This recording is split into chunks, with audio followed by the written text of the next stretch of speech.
नमः शिवाय। श्री महालक्ष्मी नमः। नमो भगवते वासुदेवाय। जय मां सरस्वती। जय श्री कृष्ण। राधे राधे। आप सभी को पावन पद्मिनी एकादशी की हार्दिक शुभकामनाएं। श्री हरि विष्णु आप पर सदैव कृपा बनाए रखे। पुरुषोत्तम मास में आने वाली पद्मिनी एकादशी बहुत ही दुर्लभ मानी जाती है, क्योंकि ये 3 साल में एक बार आती है और इस दिन व्रत रखने से श्रद्धालुओं के जन्मांतर के पापों का नाश होता है और अंत में मोक्ष की प्राप्ति होती है। पुरुषोत्तम मास भगवान श्री पुरुषोत्तम यानी श्री विष्णु भगवान को समर्पित है।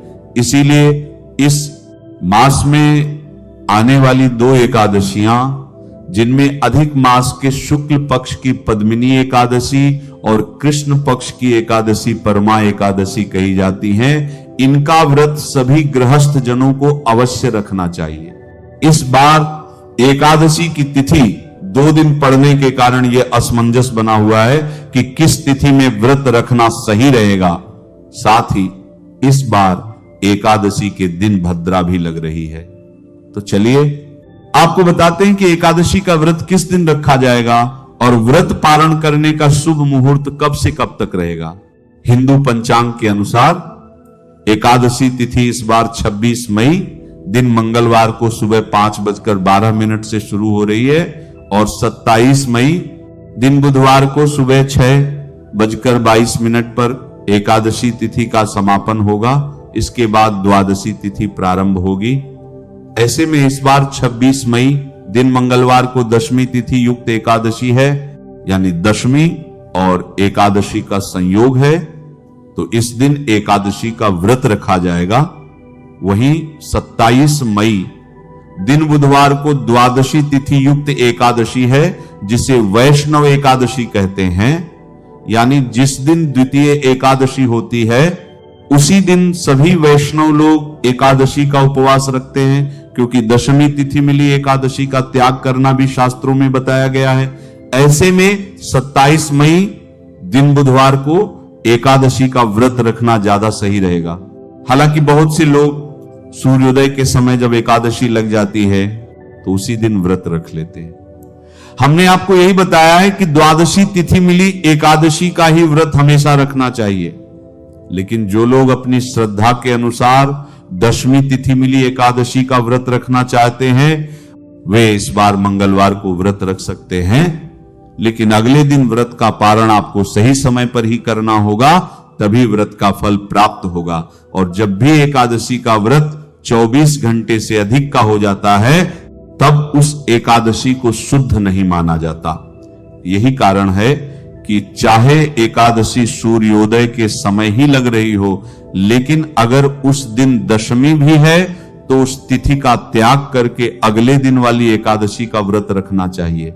27 मई दिन बुधवार को द्वादशी तिथि सुबह 6:23 से शुरू होगी और द्वादशी तिथि का समापन 28 मई दिन गुरुवार को सुबह 7:57 पर होगा। 26 मई मंगलवार को भद्राकाल शाम 5:42 से शुरू होगा और अगले दिन सुबह 5:25 पर भद्रा की समाप्ति होगी। भद्रा का वास पाताल लोक में रहेगा।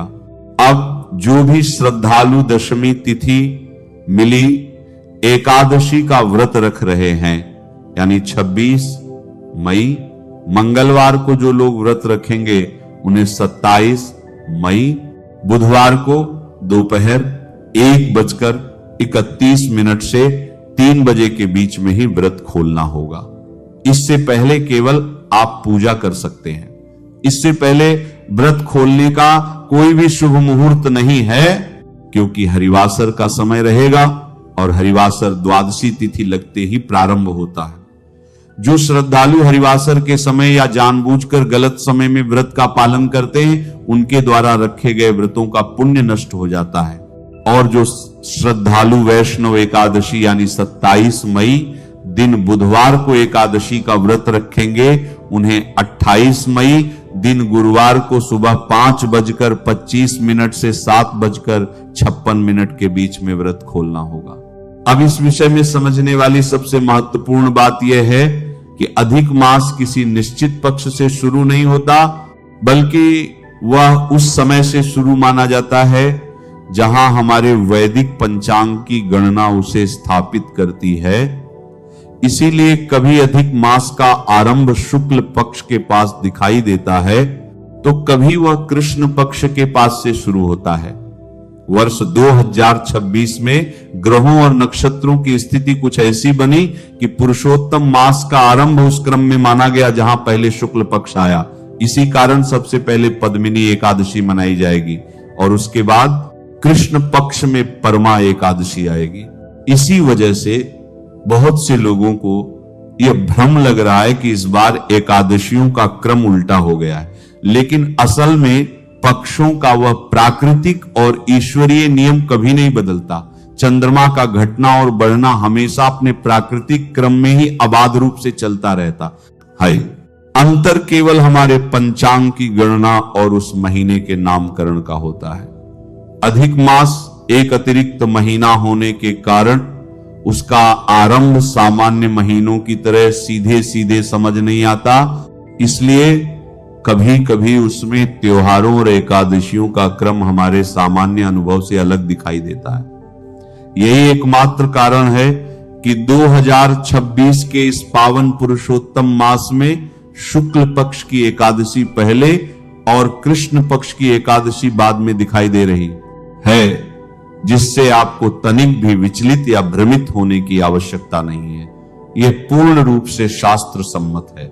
ऐसे अत्यंत पावन, दुर्लभ और परम कल्याणकारी संयोग में आप सभी सनातन धर्मियों के लिए यह जानना बहुत ही आवश्यक और पुण्य का कार्य है कि 27 मई को पड़ने वाली पद्मिनी एकादशी की वह महान और चमत्कारी पौराणिक कथाएं क्या हैं, जिन्हें अपने कानों से सुने बिना या पढ़े बिना इस महान एकादशी व्रत का फल कभी पूरा नहीं होता और व्रत अधूरा माना जाता है। तो आइए सबसे पहले हम पद्मिनी एकादशी की उस अद्भुत कथा का रसपान करते हैं जो मनुष्य के जीवन में सोने गोद को भरने वाली और असंभव को संभव करने वाली मानी जाती है। प्राचीन काल में त्रेता युग के अत्यंत पवित्र समय के दौरान महिष्मती नाम की एक अत्यंत ही भव्य और विशाल नगरी हुआ करती थी, जिस पर राजा कृतवीर्य राज किया करते थे। राजा कृतवीर्य बहुत ही प्रतापी, वीर, धर्मपरायण और न्यायप्रिय शासक थे और उनके सुशासन में उनके राज्य में चारों ओर अपार सुख, परम शांति और धन धान्य का अथाह भंडार था।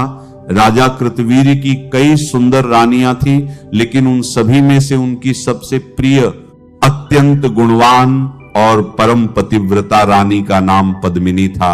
इतना विशाल और शक्तिशाली साम्राज्य, अकूत संपत्ति और महलों की सभी सुख सुविधाएं होने के बावजूद राजा कृतवीर्य के महल में हमेशा एक गहरा सन्नाटा और भारी उदासी छाई रहती थी, क्योंकि उनके आंगन में खेलने वाला कोई वारिस नहीं था। उनकी कोई संतान नहीं थी जो उनके इस महान और प्रतापी वंश को आगे बढ़ा सके और उनके राज्य का उत्तराधिकारी बन सके। संतान प्राप्ति की अत्यंत तीव्र और हृदय विदारक कामना से राजा कृतवीर्य ने अपने जीवन में अनगिनत बड़े बड़े यज्ञ किए, देवी देवताओं की कठोर अनुष्ठान किए, योग्य ब्राह्मणों को अपार स्वर्ण और गोदान दिए और कई प्रकार की घोर तपस्याएं की, लेकिन उनके पूर्व जन्म के किसी भारी कर्मदोष के कारण उनके भाग्य में कोई परिवर्तन नहीं हुआ और उन्हें संतान का सुखद मुख देखने को नहीं मिला। अंततः जीवन से पूरी तरह निराश और हताश होकर राजा कृतवीर्य ने यह कठोर निर्णय लिया कि अब वह राजमहल में नहीं रहेंगे। उन्होंने अपना विशाल राजपाट अपने वफादार और योग्य मंत्रियों को सौंप दिया और संतान प्राप्ति के लिए अपने प्राणों को दांव पर लगाकर एक अत्यंत भयंकर और घने जंगल में जाकर अत्यंत कठोर तपस्या करने का निश्चय किया। उनकी परम पतिव्रता आज्ञाकारी रानी पद्मिनी भी महलों के उन सारे सुखों को त्याग कर अपने स्वामी के साथ तपस्या करने के लिए उस भयंकर और हिंसक जानवरों से भरे वन में चली गई।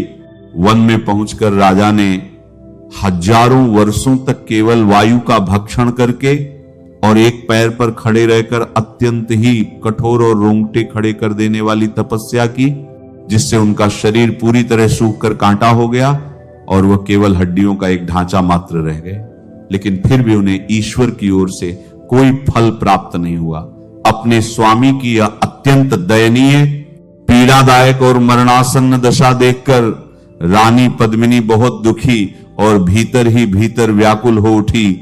वह अपने पति की रक्षा और संतान की कामना लिए रोती हुई सहायता की आशा में महर्षि अत्रि की पत्नी और परम सती माता अनुसुईया के पवित्र आश्रम में गई और उनके श्री चरणों में गिरकर अपने जीवन के सबसे बड़ा दुख का निवारण पूछा। रानी की व्यथा सुनकर माता अनुसुईया ने अत्यंत प्रेम से रानी पद्मिनी को सांत्वना देते हुए और उनके आंसू पोंछते हुए बताया कि हे पुत्री, तुम तनिक भी धैर्य मत खो। जल्द ही मलमास से अधिक मास आने वाला है, जो ब्रह्मांड के स्वामी भगवान विष्णु को सभी महीनों में सबसे अधिक प्रिय है और जो हर असंभव को संभव करने की शक्ति रखता है।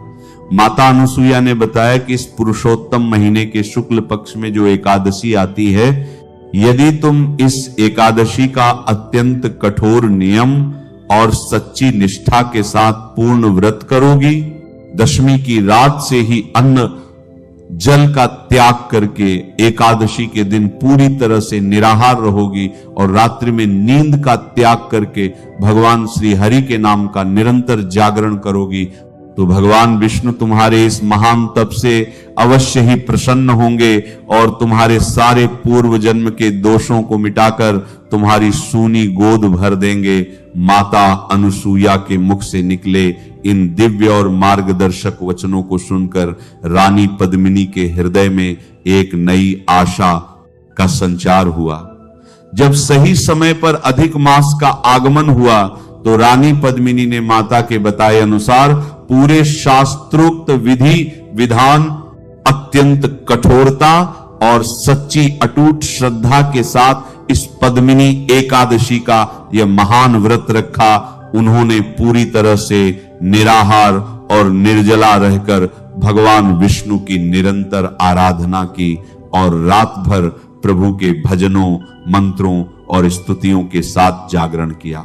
रानी के इस अत्यंत पवित्र, निःस्वार्थ और अत्यंत कठोर व्रत की अग्नि से तीनों लोक प्रकाशित हो उठे और उनके व्रत से परम प्रसन्न होकर साक्षात भगवान श्री हरि विष्णु अपने वाहन गरुड़ पर सवार होकर उस घने वन में प्रकट हुए और उन्होंने अपने अत्यंत अलौकिक और दिव्य दर्शन देकर रानी पद्मिनी से वरदान मांगने को कहा। भगवान के उस मनमोहक स्वरूप को देखकर रानी पद्मिनी खुशी से गदगद हो गई और भगवान के चरणों में गिरकर प्रार्थना करने लगी, हे त्रिलोकीनाथ, हे ब्रह्मांड के पालनहार, यदि आप सचमुच मेरी इस छोटी सी भक्ति से प्रसन्न हैं तो मेरे पति के प्राणों की रक्षा कीजिए और उन्हें एक ऐसा अत्यंत तेजस्वी, महाबलवान और अजेय पुत्र प्रदान कीजिए जिसे देवता, दानव, यक्ष, गंधर्व या मनुष्य कोई भी इन तीनों लोकों में युद्ध में पराजित न कर सके। भगवान विष्णु ने अपनी मधुर मुस्कान बिखेरते हुए तथास्तु कहा और उन्हें यह अत्यंत दुर्लभ और महान वरदान दे दिया। इसी पद्मिनी एकादशी व्रत के उस अपार महान पुण्य और प्रताप से रानी पद्मिनी के गर्भ से कुछ समय पश्चात एक अत्यंत पराक्रमी और महाशूरवीर पुत्र का जन्म हुआ, जो आगे चलकर हमारे धर्म ग्रंथों और इतिहास में कार्तवीर्य अर्जुन या सहस्त्रबाहु के नाम से पूरे विश्व में विख्यात हुआ, जिसके भीतर 10 शून्य हाथियों का बल था और जिसने लंकापति रावण जैसे अजय महाबली को भी युद्ध में हराकर बंदी बना लिया था। इस अत्यंत ही अद्भुत और रोमांचक कथा से यह पूर्ण रूप से सिद्ध हो जाता है कि अधिक मास की पद्मिनी एकादशी का व्रत मनुष्य के जीवन के उन असंभव से लगने वाले कार्यों को भी पल भर में संभव कर देता है, जिन्हें मनुष्य अपनी ताकत, बुद्धि या धन से कभी भी प्राप्त नहीं कर सकता। वहीं दूसरी ओर 11 जून को आने वाली अधिक मास के कृष्ण पक्ष की परमा एकादशी की महिमा भी कुछ कम नहीं है। परमा एकादशी की कथा भयंकर से भयंकर दरिद्रता का समूल नाश करने वाली मानी जाती है। हमारे पुराणों के अनुसार कामिल्य नगर में सुमेधा नामक एक अत्यंत ही गरीब लेकिन धर्मपरायण ब्राह्मण अपनी परम संस्कारी पत्नी पवित्रा के साथ रहता था। उनके जीवन में गरीबी इतनी चरम सीमा पर थी कि कई बार उनके घर में लगातार कई दिनों तक खाने के लिए अन्न का एक दाना तक नहीं होता था।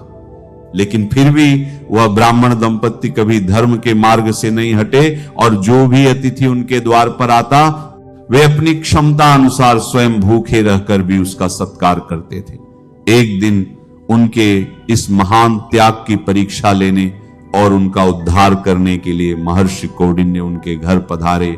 सुमेधा और पवित्रा ने महर्षि का अत्यंत आदर सत्कार किया और फिर हाथ जोड़कर अपनी इस घोर दरिद्रता और असहनीय कष्टों को दूर करने का उपाय पूछा। तब महर्षि कौंडिन्य ने उन्हें सांत्वना देते हुए अधिक मास के कृष्ण पक्ष की परमा एकादशी का 5 दिनों का अत्यंत कठोर व्रत करने की सलाह दी। महर्षि के आदेशानुसार सुमेधा और उनकी पत्नी ने पूरे 5 दिन यानी एकादशी तिथि से लेकर अमावस्या तिथि तक बिना कुछ खाए पिए अत्यंत कठोरता से यह व्रत किया। व्रत के पूर्ण होते ही भगवान विष्णु की असीम कृपा से उनके घर में स्वयं स्वर्ग के कोषाध्यक्ष भगवान कुबेर प्रकट हुए और उन्होंने उस निर्धन ब्राह्मण के घर को अपार धन धान्य, स्वर्ण मुद्राओं और रत्नों से ऊपर तक भर दिया। इस व्रत के उस चमत्कारिक प्रभाव से उनका जीवन हमेशा के लिए सुखमय हो गया और अंत में उन्हें भगवान के धाम और मोक्ष की प्राप्ति हुई। इसीलिए जो भी व्यक्ति इन महान व्रतों को करता है उसके जीवन से हर प्रकार का अभाव, रोग, शोक और दरिद्रता हमेशा के लिए मिट जाती है।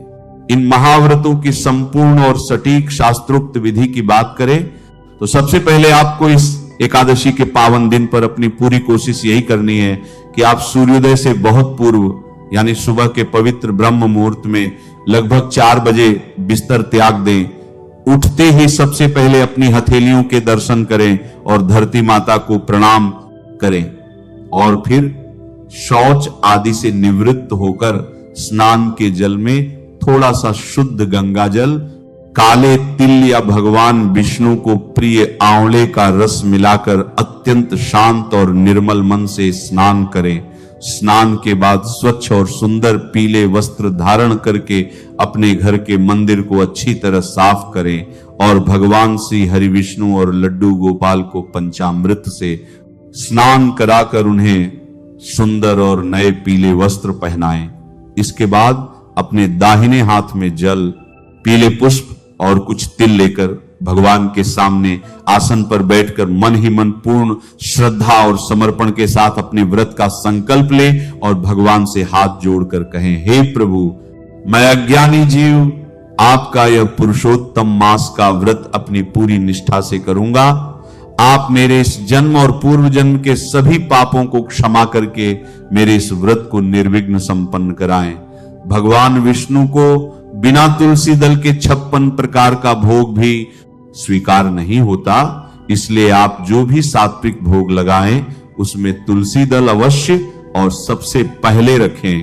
भगवान की कपूर से आरती करें, सुगंधित धूप दिखाएं और गाय के शुद्ध देसी घी का एक अखंड दीपक प्रज्वलित करें। एकादशी के दिन किसी भी रूप में चावल का सेवन हमारे शास्त्रों में महापाप माना गया है, क्योंकि पौराणिक मान्यताओं के अनुसार चावल में महर्षि मेधा के मांस और रक्त का अंश माना जाता है और एकादशी के दिन चावल खाने का अर्थ है पाप कर्मों का भक्षण करना। इसलिए भूलकर भी चावल या चावल से बना कोई भी पदार्थ बिल्कुल न खाएं। किसी की पीठ पीछे निंदा न करें, मन में क्रोध या लालच न लाएं, प्रकृति का सम्मान करते हुए पेड़ पौधों की पत्तियां न तोड़ें और रात के समय नींद का त्याग करके भगवान का भजन करते हुए जागरण अवश्य करें। एकादशी का पारण हमेशा अगले दिन यानी द्वादशी तिथि के समाप्त होने से पहले और सूर्योदय के बाद के शुभ मुहूर्त में एकदम शुद्ध, सात्विक और ताजे भोजन से ही किया जाना चाहिए, जिसमें आंवले का प्रयोग करना बहुत ही उत्तम और आयु बढ़ाने वाला होता है। और ध्यान रहे कि एकादशी के दिन जहां चावल खाना पाप है, वहीं द्वादशी के दिन व्रत खोलने में चावल खाना बहुत ही शुभ और मंगलकारी माना जाता है। अपना व्रत खोलने से पहले किसी योग्य ब्राह्मण, गौ माता या किसी भूखे जरूरतमंद के लिए भोजन और दक्षिणा आदर पूर्वक जरूर निकालें। आपको गहराई से यह समझना होगा कि ये महान व्रत केवल भूखे रहने या शरीर को कष्ट देने का नाम नहीं है, बल्कि अपनी मैली आत्मा को अंदर से शुद्ध करने और साक्षात परमात्मा से जुड़ने का एक अत्यंत सुनहरा साधन है। इसीलिए इस पावन दिन अपना कीमती समय मोबाइल चलाने, टीवी देखने या व्यर्थ के कामों में बिल्कुल बर्बाद न करें, बल्कि अपना पूरा ध्यान और समय प्रभु की सच्ची भक्ति और धार्मिक ग्रंथों के पठन पाठन में लगाएं। आपको अधिक मास, मलमास की उत्पत्ति और इसकी पद्मिनी तथा परमा एकादशियों की यह संपूर्ण, अत्यंत विस्तृत और प्रामाणिक जानकारी बहुत ही अच्छी तरह से समझ आ गई होगी। भगवान विष्णु और धन की देवी माता लक्ष्मी आपके और आपके पूरे परिवार के जीवन